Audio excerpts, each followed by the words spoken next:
est-ce que cette BD a été réalisée en partenariat avec la SPA? Il me semble que c'est marqué dans le livre, non? Ouais, mais on s'est posé la question. Oui, vous avez posé la question parce que vous allez voir que c'est un projet qui est... Ouais, parce qu'on s'est posé la question si ça a été fait en partenariat ou si ça a été ajouté, Donc la naissance du projet. La naissance du projet.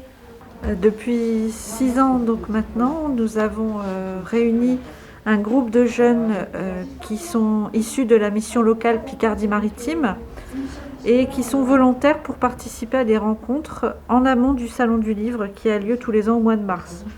Donc l'idée c'est que ces jeunes puissent lire 4 ou 5 livres pendant une durée de 2 à 3 mois et que nous puissions échanger avec eux pendant à peu près 6 séances autour de ces livres.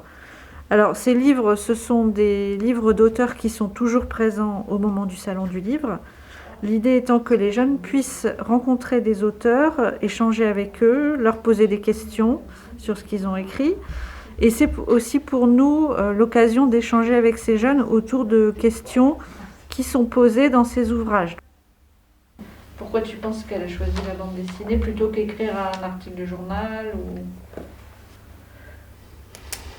Si par exemple on veut le faire découvrir à des adolescents ou quelque chose comme ça, c'est plus accessible. Voilà, c'est plus accessible en BD qu'en journal ou en livre. C'est ça qui est intéressant que ce soit en BD parce que pour moi il y a être féministe et être fémène. Et c'est pas. Pour moi, fémène c'est plus.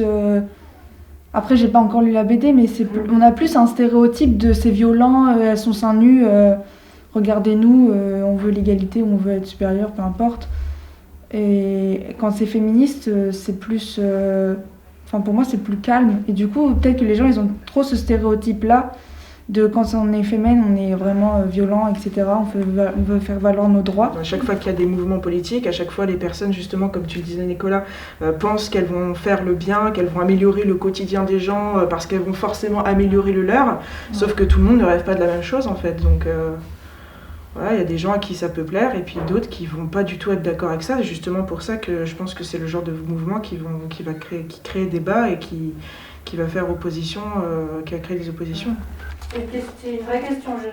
Donc il y a une visée de loisir puisque les jeunes viennent pour lire des livres de manière tout à fait volontaire, mais il y a aussi un objectif pour la mission locale et pour nous, de permettre à des jeunes de prendre la parole devant d'autres, de s'exercer à prendre position, aussi à s'informer.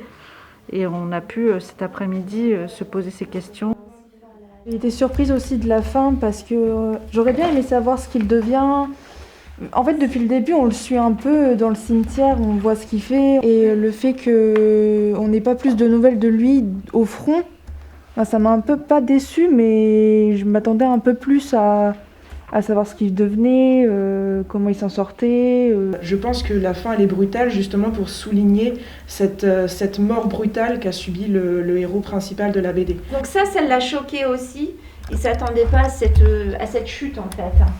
Et par contre, il a trouvé que les dessins étaient très jolis, que l'histoire était prenante, mais il est resté sur sa fin à la fin. On ne pourra pas cette année organiser la remise du prix au moment de l'inauguration comme c'était le cas les années précédentes, où les jeunes pouvaient aussi déjeuner avec l'auteur qui avait remporté le prix et avoir un contact très direct avec lui.